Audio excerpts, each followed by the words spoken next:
행록 1장 1절 강씨는 상고 신농씨로부터 시작되고 성으로서는 원시성이로다.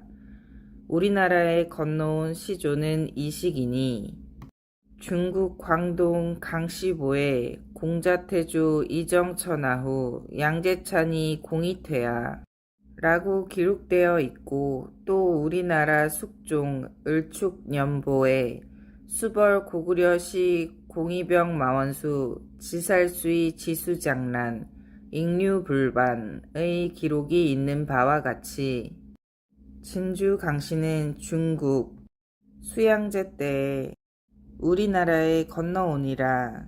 시조 이식으로부터 31대 자손 세의가 고부로 낙향한 후 6대의 진창, 우창, 응창, 삼형제도 이곳에 살았도다. 행록 1장 2절 이곳은 예로부터 복례산, 영주산, 일명 신선봉, 방장산의 세 산이 삼신산으로 불리어 오던 곳이로다. 행록 1장 3절 방장산으로부터 내려오는 산줄기에 망제봉과 영주산이 우뚝 솟으니 그 뒷기슬과 함께 선인포전을 이룩하고 있도다. 망제봉의 산줄기가 기복 연면하여 시루산을 이룩하였도다. 행록 1장 4절 이 시루산 동쪽들에 갱망리가 있고 그 산 남쪽으로 뻗은 등판째 너머로 연촌, 강동, 배장골, 시목동, 유황골, 필동 등이 있으며 그 앞들이 기름들이요.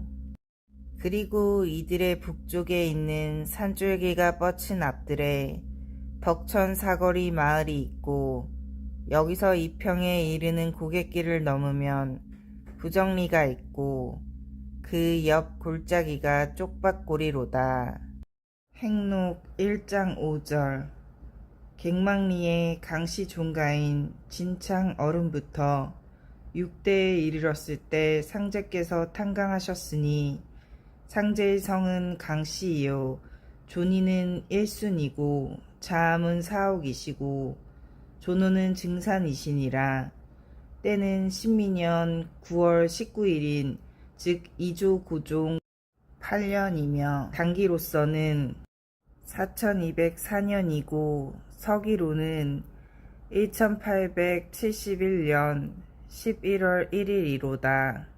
행록 1장 6절 그리고 그 탄강하신 마을을 쏜바렉이라고 부르며 당시에 전라도 고부군 우덕면 갱망리라고 부르더니 지금은 정읍군 덕천면 신월리 세터로 고쳐 부르도다. 행록 1장 7절 갱망리는 상제께서 탄강하시기 이전에는 선망리라 하더니 후에는 갱망리라 하고 상제께서 화천하신 뒤로는 신원리로 고쳐 부르고 오늘에 이르도다.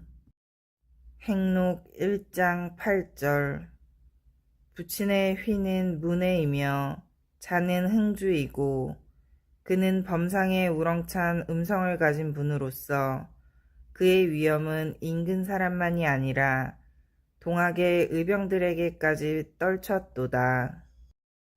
행록 1장 9절 모치는 권씨이며 휘는 양덕이니 이평면 서산리에 근친 가서 계시던 어느 날 꿈에 하늘이 남북으로 갈라지며 큰 불덩이가 몸을 덮으면서 천지가 밝아지는 도다. 그 뒤에 태기가 있더니 10석 만에 상제께서 탄강하셨도다. 행록 1장 10절 상제께서 탄강하실 때 유달리 밝아지는 산실에 하늘로부터 두 선녀가 내려와서 아기 상제를 모시니 방안은 이상한 향기로 가득 차고 밝은 기운이 온 집을 둘러싸고 하늘에 뻗쳐 있었도다. 행록 1장 11절 상제께서는 어려서부터 성품이 원만하시고 관우하시며 남달리 총명하셔서 뭇 사람들로부터 경대를 받으셨도다. 어리실 때부터 나무 심기를 즐기고 초목 하나 꺾지 아니하시고 지극히 작은 곤충도 해치지 않으실 만큼 호생의 덕이 두터우셨도다. 행록 1장 12절. 상제께서 7살 때 어느 글방에 가셨는데 훈장으로부터 놀랄 경에 운자를 받고 원보 공지탁 대오공천경이라고 지으셨도다. 행록 1장 13절.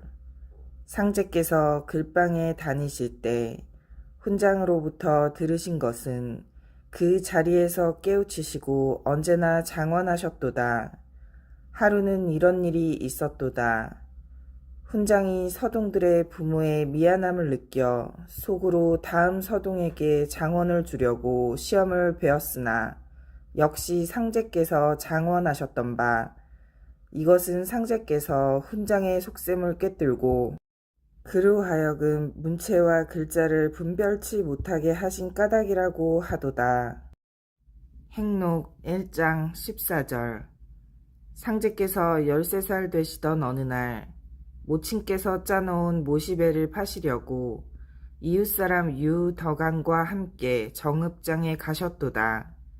그는 볼 일이 있어 가고 상제께서 잠시 다른 곳을 살피시는 사이에 옆에 놓았던 모시배가 없어진지라. 유덕안이 곧 돌아와서 상제와 함께 온 장판을 찾아 헤매었으나 날이 저물어 찾지를 못한지라. 상제께서 덕안의 귀가 권유를 물리치고 덕안에게 일러 돌려보내고 그 길로 다음 날이 고창 장날임을 아시고 고창에 행하셨도다. 포목전을 두루 살피시는데 마침 이르신 모시배를 팔러 나온 자가 있는지라. 상제께서 다시 그것을 찾아 파시고 집에 돌아오셨도다. 행록 1장 15절. 상제께서는 어렸을 때 남달리 장난을 즐기셨도다. 강연회와 강기회는 기골이 장대하고 기력이 출중하여 가끔 상제님과 힘자랑을 하였느니라. 상제께서는 돌로 만든 맷돌 밑짝에 가운데 중새를 이에 물고 올리시니 주위에서 지켜보던 사람들은 놀라 넋을 잃고 멍하니 보고만 있더라.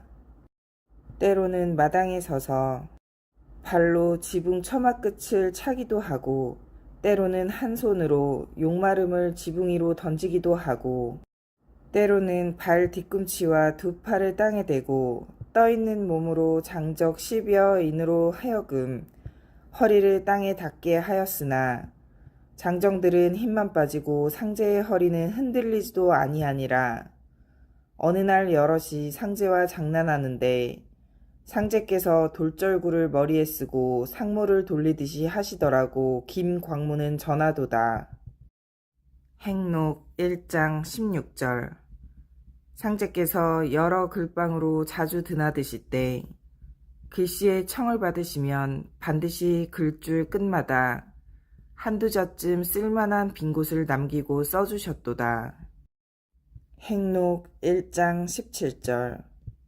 상제께서 부친이 정읍의 박 부자로부터 수백 냥의 빚 독촉에 걱정으로 세월을 지내는 것을 아시고 부친에게 50냥을 청하여 박 부자의 집으로 찾아가서 갚으시고 그의 사숙에 모인 학동들과 사귀셨도다. 이때 훈장이 학동에게 시를 짓게 하니 상제께서 청하셔서 나군성시하시니 그 시격의 절묘에 훈장과 서동들이 크게 놀라니라. 박 부자도 심히 기이하게 여겨 집에 머물러 그 자제들과 함께 그릴 길을 청하는지라. 상제께서는 마지못해 며칠 머물다가 부친의 빚을 걱정하시니 그는 이에 감동되어 증서를 불사르고 채권을 탕감하였도다. 행록 1장 18절. 상제께서 정해년 어느 날 외가에 행하셨도다. 어떤 술주정꾼이 까닭없이 상제께 욕설을 퍼붓도다. 그러나 상제께서 아무 대항도 하지 아니하시니 난데없이 큰 돌절구통이 떠와서 그의 머리 위를 덮어씌우니 그는 절구통 속에 갇혀 벗어나지 못하니 상제께서 몸을 돌리시고 다른 곳으로 가셨도다. 행록 1장 19절. 상제께서 송강사에 계실 때 중들이 상제를 무례하게 대하므로 상제께서 꾸짖으시기를 산속에 모여있는 이 유망한 무리들이 불법을 빙자하고 혹세무민하여 세간에 해독만 끼치고 있는 이 소굴을 뜯어버리리라 하시고 법당 기둥을 잡아당기시니 한 자나 물러나니 그제야 온 중들이 달려와서 100배 사죄하였도다. 그 뒤에 물러난 법당 기둥을 원상대로 회복하려고 여러 번 수리하였으되 그 기둥은 꼼짝하지 않더라고 전하는도다. 행록 1장 20절. 상제께서 가보년에 정남기의 집에 글방을 차리고 아우 영악과 이웃의 서동들을 모아서 글을 가르치시니 그 가르치심이 비범하여 모든 사람들로부터 칭송이 높았도다. 글방은 처남의 집이고 금국은 초처면 내주동에 있었도다. 행록 1장 21절. 이해 고부인 전봉준이 동학도를 모아 의병을 일으켜 시정에 반항하니 세상이 흉동되는지라. 이때의 금구인 김형렬이 상제의 성애를 듣고 찾아뵌 후 당시의 소란을 피하여 한적한 곳에 가서 함께 글 읽으시기를 청하므로 글방을 폐지하고 전주군 우림면 동곡 뒷산에 있는 학서남으로 가셨으나 그곳도 번잡하기에 다른 곳으로 떠나셨던 바 그곳을 아는 사람이 한 사람도 없었도다. 행록 1장 22절. 가보년 5월 어느 날 밤 상제께서 주무시고 계시는 중에 한 노인이 꿈에 나타나 나도 후천진인이라 천지연기와 세계대세를 비밀이 의논할 일이 있노라 고 아래는 도다. 행록 1장 23절. 전봉준이 학정에 붕괴하여 동학도들을 모아 의병을 일으킨 후 더욱 세태는 흉동하여져 그들의 분노가 충천하여 그 기세는 날로 심해져 가고 있었도다. 이때 상제께서 그 동학군들의 전도가 불리함을 아르시고 여름 어느 날 월옥 안비고 선우 야둔도 욕장 경기축 대설망궁도의 글을 여러 사람에게 외워주시며 동학군이 눈이 내릴 시기에 이르러 실패할 것을 밝히시고 여러 사람에게 동학에 들지 말라고 권유하셨느니라. 과연 이해 겨울에 동학군이 관군에게 패멸되고 상제의 말씀을 쫓은 사람은 화를 면하였도다. 행록 1장 24절. 고부 지방의 유생들이 을미년 봄에 세상의 평정을 축하하는 뜻으로 두승산에서 시회를 열었을 때 상제께서 이에 참여하시니라. 이때 한 노인이 상제를 조용한 곳으로 청하여 모셔가더니 작은 책 한 권을 전하거늘 그 책을 통독하셨도다. 행록 1장 25절. 유생들은 세상이 평온하다고 하나 세도는 날로 어지러워졌도다. 상제께서 이때 비로소 관구천하하실 뜻을 두셨도다. 행록 1장 26절. 5월이 되어 상제께서 본댁을 떠나셨으나 가신 곳을 아는 사람이 아무도 없었도다. 그리하여 매우 염려하는 상제의 부친을 보고 유더가는 대신하여 상제를 찾으려고 의관을 갖추고 객망리를 떠났도다. 그가 태인 강산리에 이르렀을 때 관군은 의병 2사람을 잡고 덕안을 동학군으로 몰고 포박하여 전주 용머리 고개 임시 형장으로 끌고 가니라. 2사람이 먼저 차명되고 덕안의 차례가 되었을 찰나에 하늘이 캄캄하여지고 선둥치고 번개가 번쩍이며 비가 억수같이 쏟아지는지라. 광군고 번개가 번쩍이며 비가 억수같이 쏟아지는지라. 관군들은 지레 겁을 먹고 도망하였으나 비바람은 그치지 않고 밤은 깊어 사방이 보이지 않아 덕안이 정신을 차리니 2사람의 시체만이 짙은 어둠 속에 뒹굴어 있었도다. 무서움에 쫓겨 그는 먼 곳에서 비치는 등불을 향하여 지친 몸을 이끌어가니 날이 새기 시작하니라. 등불은 간데온데 없는 산중이었도다. 그제서야 그는 정신을 차리고 포박을 풀고 재생의 기쁨을 안고 집에 돌아왔느니라. 그는 이 재생의 인도를 호랑이가 불빛을 비춰준 것으로 믿었도다. 얼마 후 상제께서 객망리에 호련히 돌아오셨도다. 상제께서 덕안을 보시고 험한 시국에 위급한 환경을 당하여 고통이 많았도다 말씀하며 위로하시니 그는 더욱 자신의 재생을 상제의 덕화라고 굳게 믿으며 재생의 감격을 되새기니라. 당신은 가릴 사이 없이 마구 죽이는 판국이었도다. 행록 1장 27절. 상제께서 이민년 어느 날 김형렬과 함께 금산사 부근의 마을에 가서 계셨도다.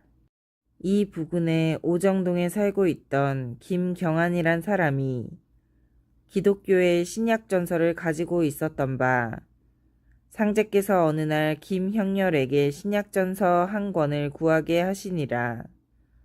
그는 이르신 대로 그로부터 책을 빌려다 상제께 드렸더니 상제께서 그것을 불사르셨도다. 행록 1장 28절. 그 후 어느 날 형렬은 상제를 모시고 오정동을 찾아 음식을 대접하였도다. 이 자리에 경안이 찾아와서 빌려준 신약전서를 돌려달라고 말하기에 형렬이 우물쭈물하면서 딱한 표정만 짓고 앉아 있노라니 상제께서 가름하시면서 곧 돌려주리라고 말씀하시니라. 마침 이때에 그곳을 한 붓장수가 지나가는지라. 상제께서 그를 불러들이고 음식을 권한 다음에 그 붓상자를 열어보라고 청하시니 그가 분부에 쫓으니라. 상제께서 그대는 예수를 믿지 아니하니 이 책은 소용이 없을 터이므로 나에게 줄 수 없느냐고 물으시니 그는 음식 대접을 받은 터이어서 기꺼이 응하는지라. 상제께서 그 책을 경안에게 돌려주시니 거기에 있던 사람들이 모두 어리둥절하였도다.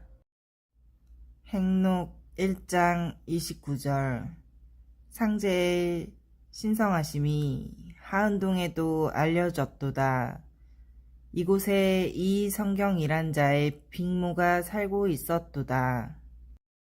상제께서 주인을 찾고 그대의 아내가 49일 동안 정성을 들일 수 있느냐를 잘 상의하라 분부하시니라.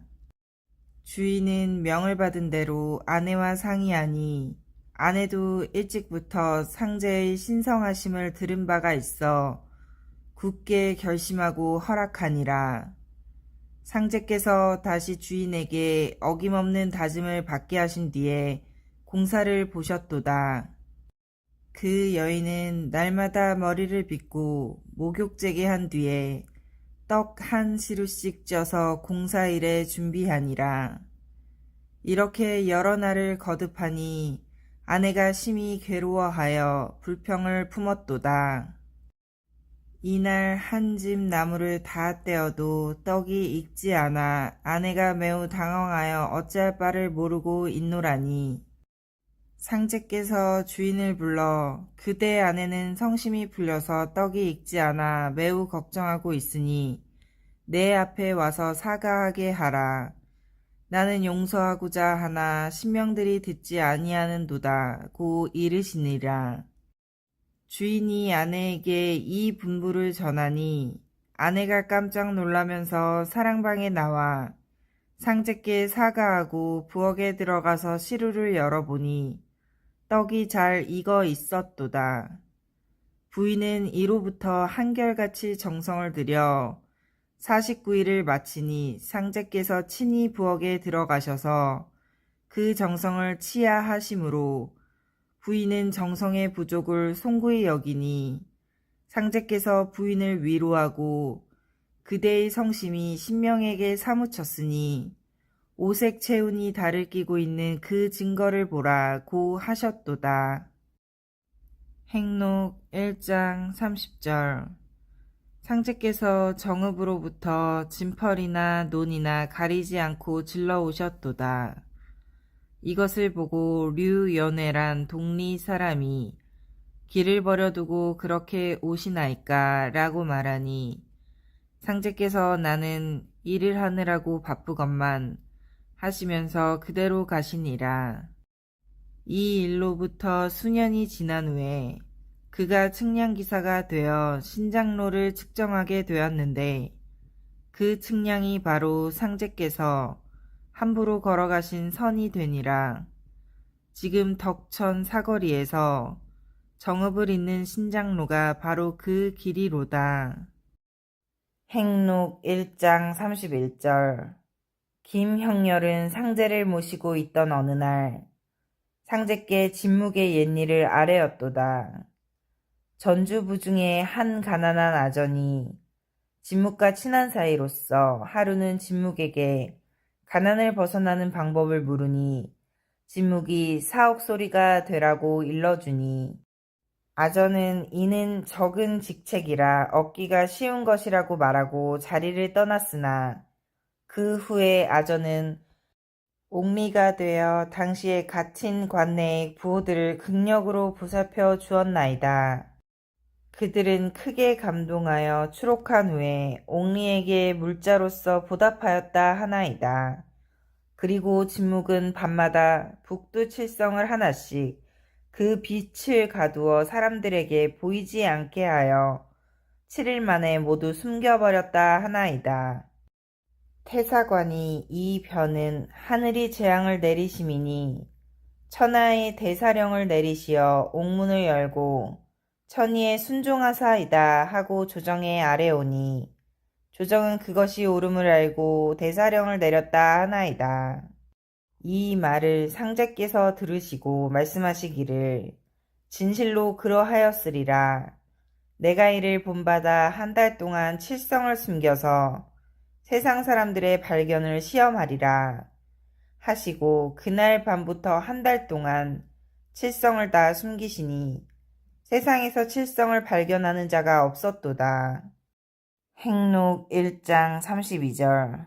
상제께 김형렬이 고대의 명의는 지나가는 말로 사람을 가르치고 정확하게 일러주는 일이 없다고 하나이다고 여쭈니 상제께서 신뢰를 들어 말하라고 하심으로 그는 율곡이 이순신에게는 드률천독을 이르고 이 항복에게는 슬프지 않는 울음에 고춧가루를 싼 수건이 좋으리라고 일러주었을 뿐이고 임란에 쓰일 일을 이르지 아니하였나이다고 아뢰니라. 그의 말을 듣고 상제께서 그러하리라. 그런 영재가 있으면 나도 가르치리라고 말씀하셨도다. 행록 1장 33절. 상제께서 일진회가 발족되던 때부터 관을 버리시고 삿갓을 쓰고 다니시며 속옷을 검은 것으로 외의를 흰 것으로 지어 입으셨도다. 저 일진회가 검은 옷을 입었으니 나도 검은 옷을 입노라 말씀하시고 문 밖에 나오셔서 하늘을 가리켜 말씀하시기를 구름의 안이 검고 밖이 흰 것은 나를 모형한 것이니라 하셨도다. 행록 1장 34절. 상제께서 구리꼬를 떠나 익산에 이르시고 그곳에서 월여를 보내시다가 다시 회선동에 이르시니라. 이곳에 김보경이 살고 있었는데 그의 집 외당에 상제께서 계셨도다. 이때 그는 모친의 위독함을 상제께 아뢰니라. 이를 들으시고 상제께서 그에게 가라사대 오늘 밤은 명부사자가 병실에 침입하여 나의 사자의 빈틈을 타서 환자를 해할 것이니 병실을 비우지 말고 꼭 한 사람이 방을 지키면서 밤을 새우라 하시니라. 보경이 이르심을 쫓아 가족 한 사람씩 교대로 잠자지 않고 밤을 새우기로 하고 가족들을 단속하였느니라. 여러 날이 계속되매 식구들이 졸음에 못 이겨 상제의 이르심을 잊어갔도다. 이날 밤 보경이 깨어 방을 지키다가 깜빡 잠에 빠졌던 바 이때 상제께서 외당에서 급히 소리쳐 부르시니라. 그가 놀라 깨어보니 벌써 모친은 운명하여 있었도다. 상제께서 말씀하신 나의 사자는 바로 병자를 간호하는 사람을 가리키신 것이로되 식구들이 그것을 깨닫지 못하였도다. 행록 1장 35절. 이날 밤에 갱망리 앞 달천리에 벼랑간 우레 같은 요란한 소리가 나자 오동팔의 집이 무너졌도다. 다행히 사람은 다치지 않았느니라. 그 후 얼마 지나 그가 무너진 집의 제목을 모아가지고 집을 세우기를 여러 번 되풀이하였으되 그때마다 집이 무너지는 도다. 그는 부득이 술집을 거두고 움막을 치고 농사로 업을 바꿨느니라. 농사로 살아오던 어느 날에 면이 없는 사람이 와서 움막살이의 참상을 보고 손수 집을 한나절 만에 세우고 흔적 없이 그대로 돌아가는지라. 사람들은 수십일 걸릴 일을 하루도 못되게 완성한 것에 크게 놀랐도다. 사람들은 이것이 상제께서 측은히 여기사 신장을 보내신 덕이라 믿고 더욱 상제를 쫓는도다. 행록 1장 36절. 김형렬은 겨울의 추위 속에서도 상제를 모시고 있었도다.